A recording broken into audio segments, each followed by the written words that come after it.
Yo guys, what's up? This is Sugi-Khan and thanks for joining me today on my Anivia guide.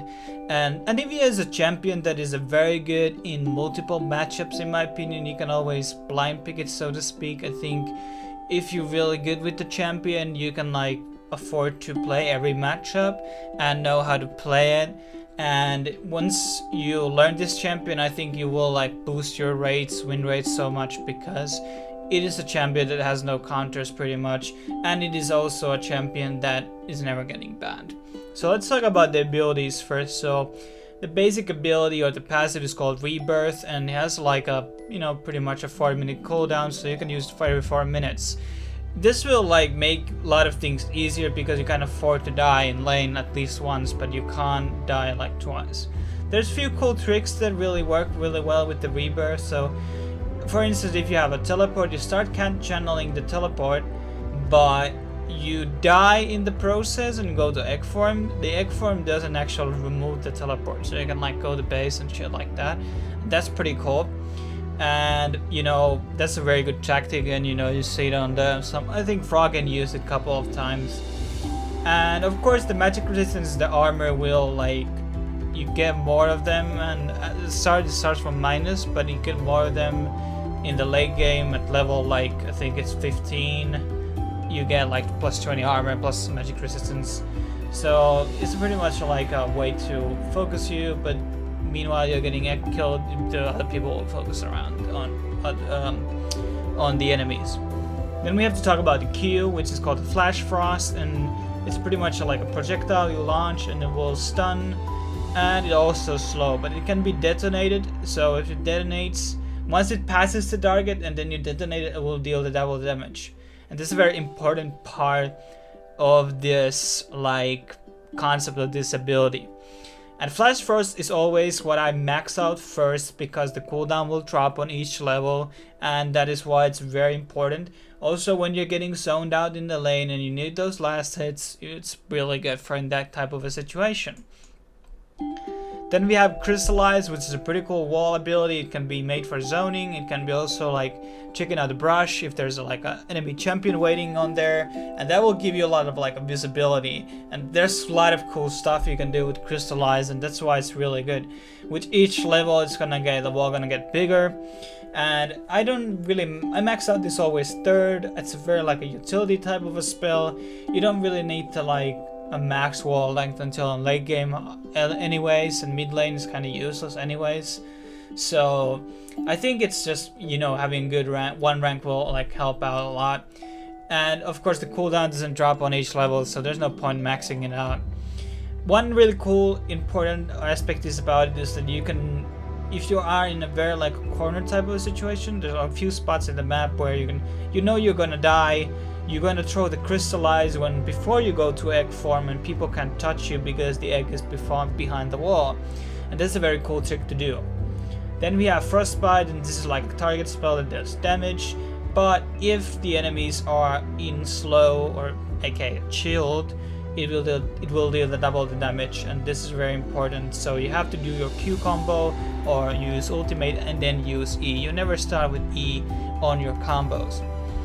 Then we have the Glacial Storm, which is the ultimate, and this is a very mana draining ability, and I have to talk about the mana cost in general in this build a bit and later on. And pretty much what it does it's an extremely good wave clearing ability.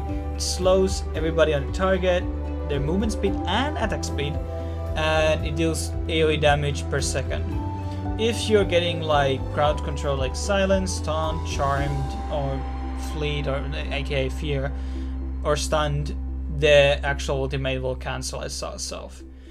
And in this whole kit, this is the whole kit, okay? And this very important part is mana with Anivia. Anivia struggles with mana more than any champion in the game, I think.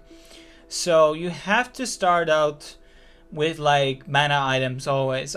Some people like to use the Sapphire Crystal, but I like Doran's Ring more because it gives you the sustain too, and I think that's important because Anivia has pretty low base health. Even with the egg, this is pretty low base health, and you get mana regen at the same time, so I think it's better.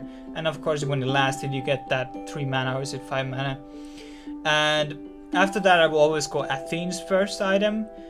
Some people like the tier. After some experimentations, I like to stand by my statement that Athene is a better, like, especially in the AP matchups. It is much cheaper than the Seraphims. So that's why I never really built Seraphims. You don't need 3 mana items. After Athenes, I always go for Rod of Ages.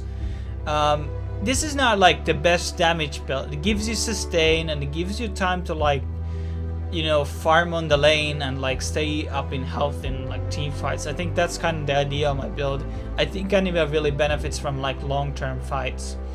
So I will always go Athenes or Roa, and then I of course finish my boots probably, or buy tier 1 boots. Somewhere in the process before the Roa I will always buy the tier 1 boots. And then we going to move to Rabadons pretty much, or Void Staff. Lion Tree is a really good item because especially on the next patch it's gonna get buffed a lot. So Lion Tree is like a very good item because every one of your abilities except E does slow, and that will deal extra damage. And you don't need build Realize with it. Never build Realize for Anivia, by the way. So that's a very important item to build. You can even skip Rabadons in this build. You just go Void Staff Lion Tree. That will like call like this per damage or like dot damage over time type of build, which will give you like more you know, as I said, like it will help you on a long-term fights. And of course Zona Ice is very important. It will give you the sustain, makes you fucking tanky. You're able to sustain in the fights. Get in the bad position, you can do Zona Ice, then you have your egg and everything like that. And let's talk a bit about the runes next.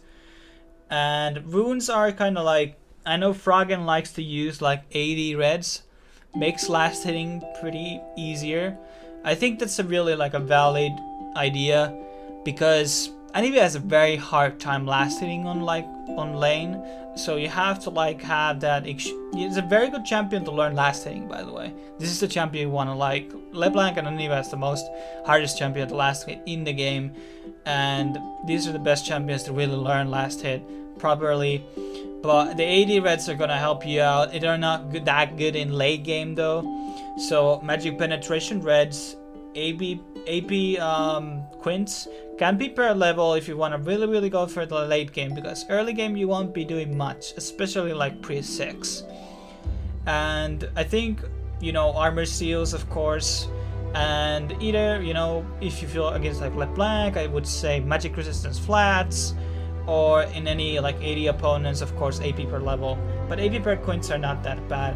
Magic penetration might be really good on that Void Staff Leander build. You're not going that much for flat AP, you're going for that penetration damage, and that might be like playing out for you really good. As what comes to the actual matchups in the game, I think Anivia is really good against when she can outrange the opponent. So I think Anivia is really like good against like Brand, even, well, not Ziggs. Ziggs kind of like one. Anivia has a really low mobility in my opinion, so that means she's not really good against like opponents that can dodge a lot. Like Ahri is kind of troublesome, but if Ahri gets caught in the queue, you will punish her very hard, and she's not able to do much. And let's be like champions like Katarina, for instance, and champions that don't have CC can actually like lock down like Anivia's ultimate on team fights and everything like that. So she's just really good laning like in every matchup possible. Zed and like Echo might be hard matchups, but they're not impossible matchups.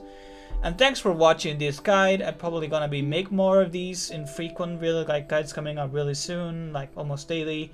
And thanks for watching once again. Please subscribe, share and like this video if you liked it, and see you on the next video. Cheers.